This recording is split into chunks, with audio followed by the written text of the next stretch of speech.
Welcome to our channel. Today we how to log into new Relic UI monitoring, quick tutorial step by step clearly. Open your preferred web browser.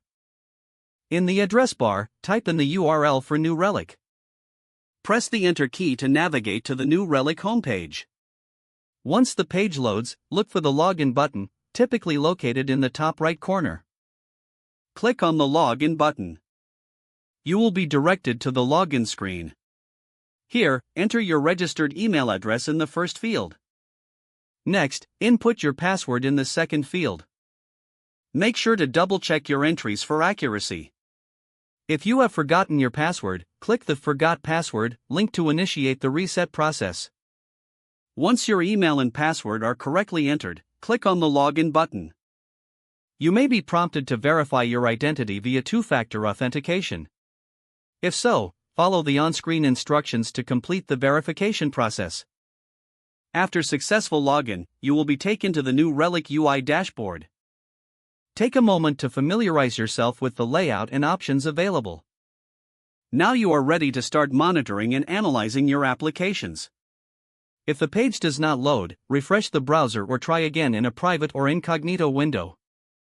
Make sure you are using the correct email address, then retype it carefully to avoid small typos. If your password is not accepted, use the reset option and create a new strong password you can remember. Check your spam folder for verification or security emails, then complete any requested confirmation steps.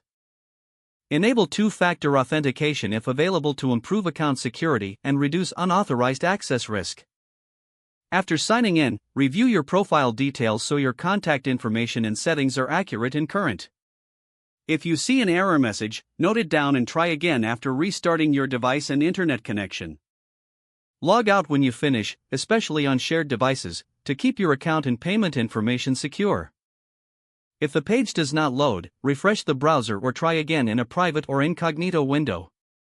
Make sure you are using the correct email address, then retype it carefully to avoid small typos.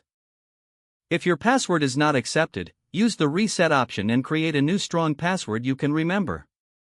Check your spam folder for verification or security emails, then complete any requested confirmation steps. Don't forget to like this video and subscribe to our channel for more step-by-step tech guides.